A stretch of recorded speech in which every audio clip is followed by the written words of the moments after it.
everyone, how are y'all doing? My name is Deborah, and I think I told you I wasn't gonna do a second impression, but here we are. I'm here to give you my second impression of the drama that I have literally, if you've been following me on Twitter, and if you haven't literally, and you're in love with this drama, then you literally have to follow me on Twitter. But as you know, if you've been following me on Twitter, I have literally been obsessed with this drama since it started airing and stuff. So go ahead and grab your tea mugs and come along with me in this journey as we discuss the Rebel Princess. I give you my second impression. Note, this is gonna have spoilers, like a whole bunch of spoilers. Probably like right now I've watched up to episode 34 and a half, and I say 34 and a half because I haven't finished 35 yet. So if you haven't watched up to that, then probably you shouldn't watch this except you really don't mind spoilers, because I'm probably going to talk about some spoilers that might be from episodes you haven't even watched. So if you've watched up to 35, I might even go ahead of that because of the spoilers that we've seen in terms of the book, and also spoilers that we've seen for upcoming episodes. So I might actually just drop some more spoilers than you actually intended to listen to. So I'm not sure how this is gonna go. But if you know that you're gonna be mad at me if I give you spoilers, then stop watching right now. Okay? Alright.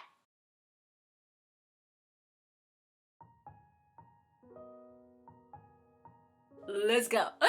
Okay, so I'm not going to tell you about this drama because I'm guessing if you're watching my second impression, then you already know, like you've already seen the beginning episodes and stuff, and you know how I feel, you know the summary and all that jazz. So we're going straight down to business, okay? Let's start from our female lead's family. Let's talk about some characters that I really want to get some things off my chest. Let's start with her brother. Let's start from small and then we'll go up, okay? So let's start from her brother. So like I told you guys in my first impression, her brother is someone who I absolutely love, and I am happy to announce that my love for her brother remains the same. I absolutely love her brother. I do feel bad for him for everything that he had to go through with his wife, but I'm glad that he at least realized that his wife was a cheating snake, that he really didn't need to like be so depressed and obsessed and in love with, because girlfriend like wasn't in love with him, she was cheating on him, she was planning to kill him and his entire family. She was definitely not worth it. So I'm glad he realized it. I'm really sad that he had to go through all he did to realize what type of person he married, but at least that shaped him up to become a stronger person. So I really like that about her brother. I like his growth. That's a growth I was really looking forward to. I do hope he's still like in future we see him painting and all that, but I do love that you can see how much he loves his sister. Like anytime they're together, they have this like playful vibes and stuff. I really enjoy that. So I'm glad that even with everything they've been through, they still have that camaraderie between both of them. The next person I'm going to talk about is her mom's death, or the next thing I'm going to talk about is her mom's death. Am I the only one who wasn't really like bothered about her mom dying? I told you guys before in the first instance that they really need to like make me invested in the mom's character, but I am sad to announce that I have reached episode 35 and the mom is gone now, but I really still wasn't as invested in the mom's character like, let's say, the dad's character. And that's why like when the mom died, for me, when she was crying and she was going through all the hurt that she was going through, for me I felt bad for her because she had lost this person she really cared about, like her mom and her baby.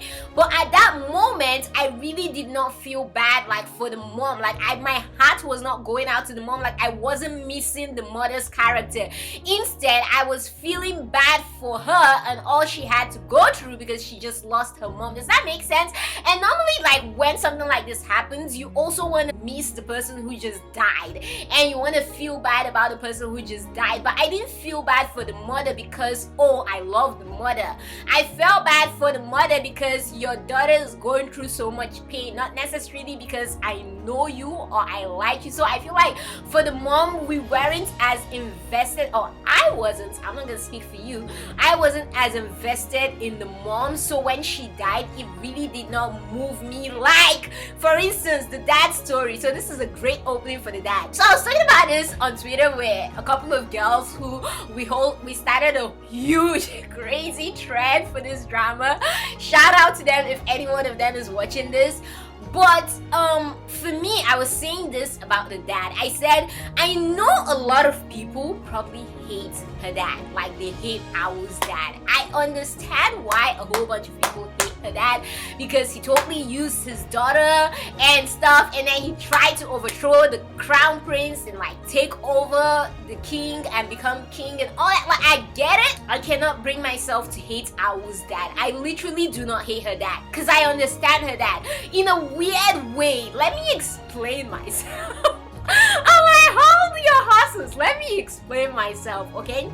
So, you know how in the beginning when he first met Zhao Ziyi and he tried to get into this alliance with Zhao Ziyi, for me, I really did not like feel like the dad was doing anything wrong, because as we came to see and as we came to understand, the king was very wary about the Wang family. So it was either the king dies or the Wang family goes down, but two of them could not have stood at the end of the day, because the king was gonna come after the Wang family. So obviously the dad has to protect his family and put things in place, and that's why he had to go look for power elsewhere in order to fight the king. So I understand that aspect of the dad. That's number one.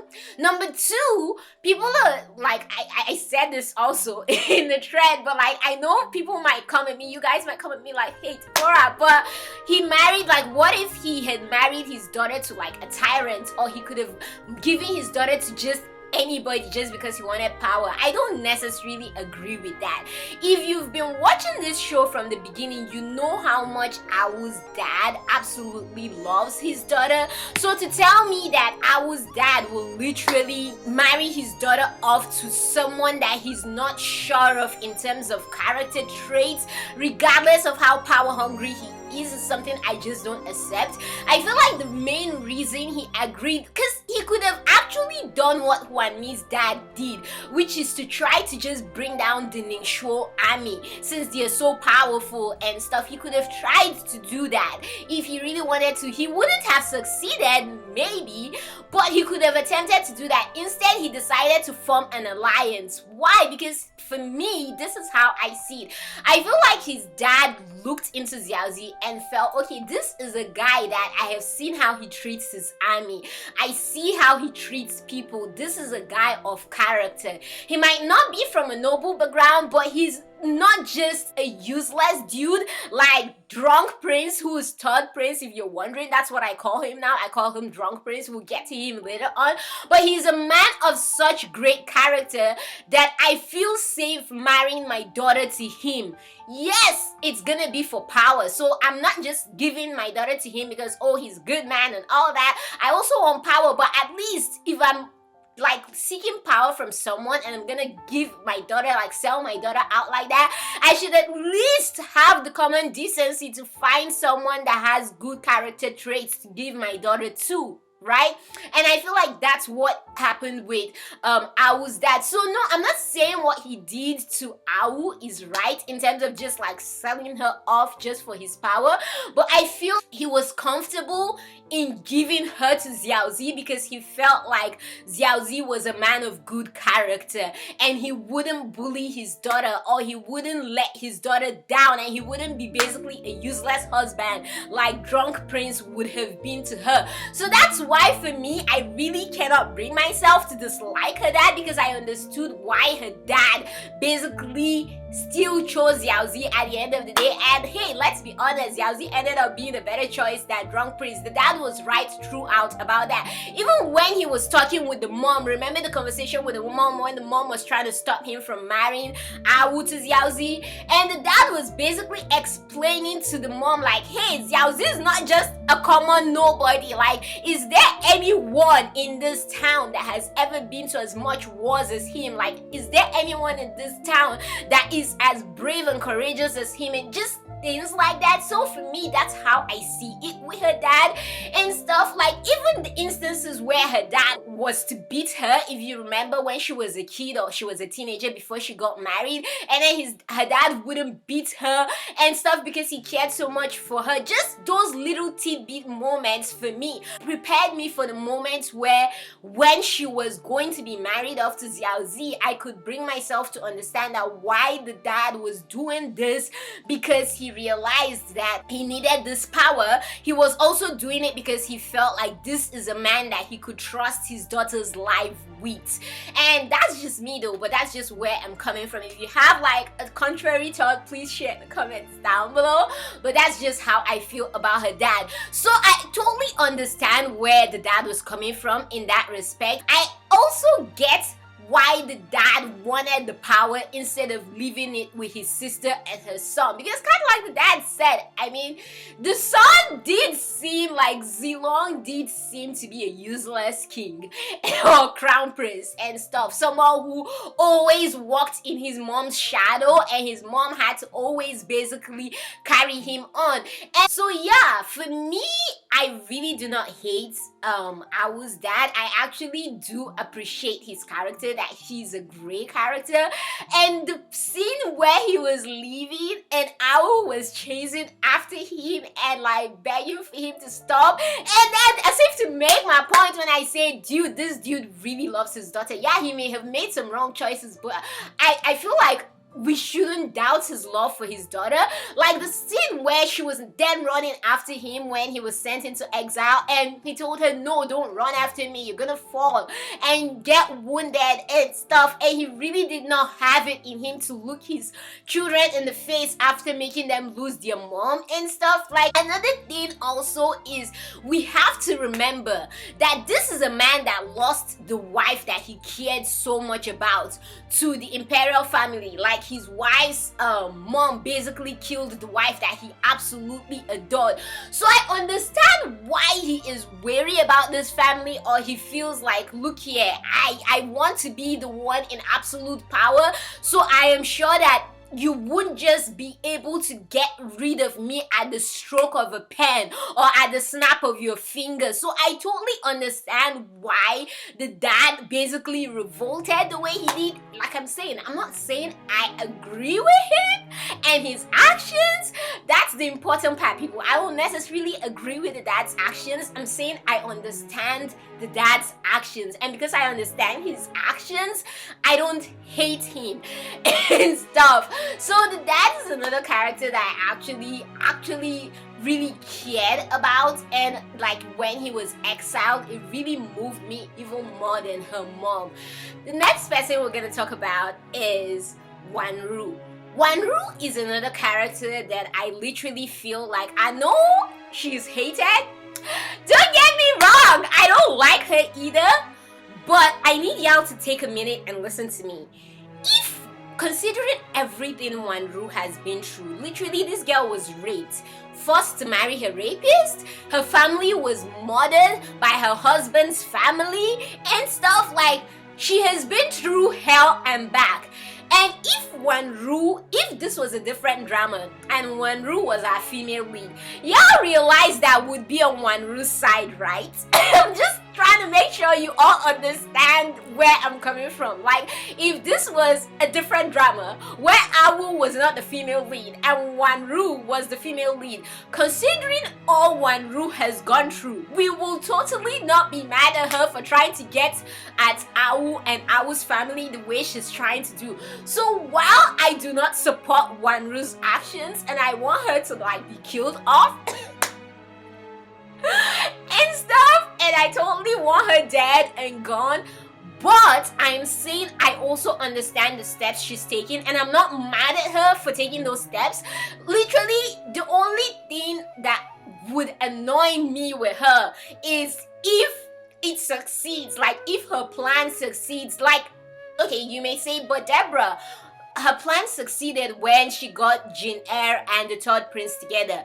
For me, that didn't really affect me because we were sure at that point that our female lead was over the third prince and she was gonna fall in love with her husband. So even if in future she had found out that, oh, Jin Air got with third prince, one, she might not necessarily be mad, but even if she's mad and disappointed, it wouldn't be a blow to her as it would have been if she wasn't in love with Zhao Ziyi. And so that's why, like, Wan Ru's scheming right now doesn't really, like, bug me until she actually succeeds in hurting our female lead. Like, for instance, the scene where she told Jin Air to poison so Jin Air didn't know what the poison was for. If she had actually succeeded and she had killed Awu, then I would have a problem with Wan Ru's character. So I don't know if you get me, but my point is, because of all she's been through, I get why she's taking the actions she's taking. I'm not mad at her taking those actions she's taking. I don't necessarily support her in taking the actions she's taking, but once she touches our female lead, that's when I'm done with her. That's what I'm trying to say. Okay, now that we've made that absolutely clear, let's move on to the next character, third prince. Am I the only one that's really done with drunk prince, as I like to call him? And for me, the moments, like, coming into this drama, I knew he wasn't gonna be a male lead, so I really wasn't as invested in his love with Awu and stuff. And for me, the moments where I really stopped, like, I'm like, oh yeah, I'm definitely not gonna be invested in this love story, was when they got attacked. Remember the first time she met Zhao Ziyi officially, when they got attacked, and Zhao Ziyi saved her, not him, and he was basically useless. That was like my first thought. I'm like, oh dang, he doesn't even know how to fight? Like, are you kidding me?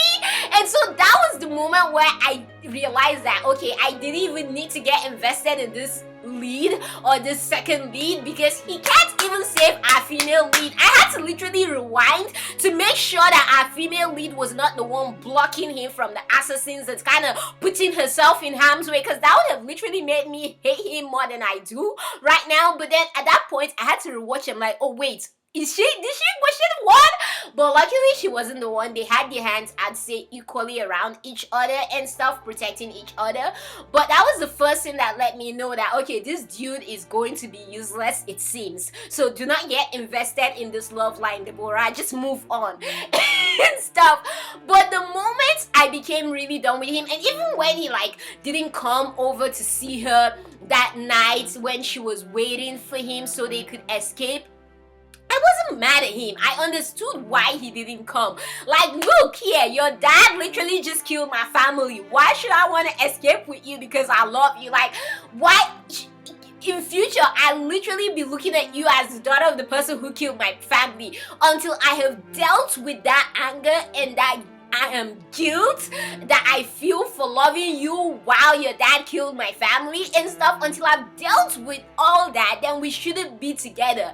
So I totally understood why he didn't come. Like, I wasn't mad at him. Maybe some people were. I wasn't one of those people. I feel like I'm being too understanding with this drama. But that's what I love about this drama though. How it makes me, like, this is the first drama where characters I normally would hate in a different drama, this drama has done such a good job of explaining their actions or justifying their actions that I am not mad at them at the actions they take, even though I don't support their actions. Kind of like Hell and Zen, I do not support his actions, but I understand why he's doing what he's doing. So I feel like all the bad characters that we'd usually hate in other dramas, I actually understand them in this drama, and so I don't really hate them until they touch one of my boos and our pals are coming off. But anyways, coming back to Third Prince, the moment I actually was done officially with him and I'm like, I can't stand this dude, get this dude off my screen right now,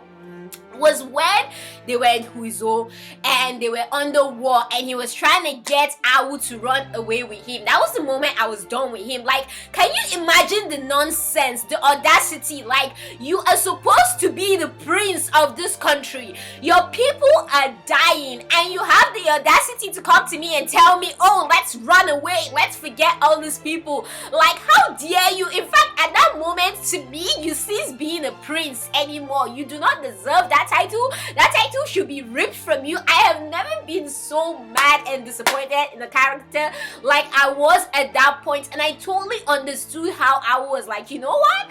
I've been giving you the time of day, but at this moment, I actually look down on you, and I literally am like, girlfriend, you are speaking my language, because that is exactly how I feel right now. But yeah, that was literally how I felt about Zhang Prince. So right now, I really did not like him. I like that he has gotten some character growth. I just hate that the character growth is that he wants the crown because he feels if he gets the crown, he can get Awu. And I'm like, how dumb can you be? Like, literally, how dumb can you be? You know she will never come back to you willingly again, right? She's not just with Zhao Ziyi. When she told you Zhao Ziyi is out there fighting and he's different from you who's trying to run away, she didn't mean Zhao Ziyi is out there fighting, trying to steal someone else's wife and stuff. Like, Zhao Ziyi is doing it for honorable reasons, to protect the people and stuff, but all you care about is that thing between your legs. And I'm just like, seriously? This is why you won the crown? I was asking for character growth, but this was not how I wanted the growth to be. So that is literally how I feel about Zhang Prince. I am so done with him. I wish they didn't go the route they did.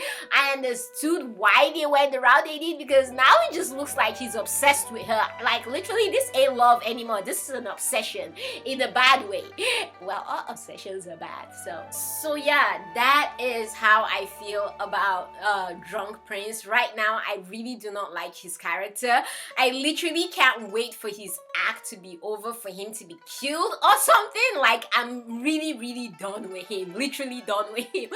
But except he really changes in future and then he realizes, look here, let Awu go, let me work for the betterment. Because this is someone, kind of like I tweeted, if you follow me on Twitter, this is someone that had such, like, he was a character that was begging for character growth, begging for a good character growth. Like, I could see him growing into a good king, a really great king. But I feel like they just ruined his character growth by making him want the crown just for her. So now, yes, he is smartened up. Now, yes, he wants power and he's going to fight for power and protect himself and stuff. But he's doing it for the wrong reasons. So I can't bring myself to understand him like I understand, let's say, Wan Ru and stuff, or her dad. I really can't bring myself to understand Zhang Prince's point of view. So that's just me though. That's how I feel about Zhang Prince.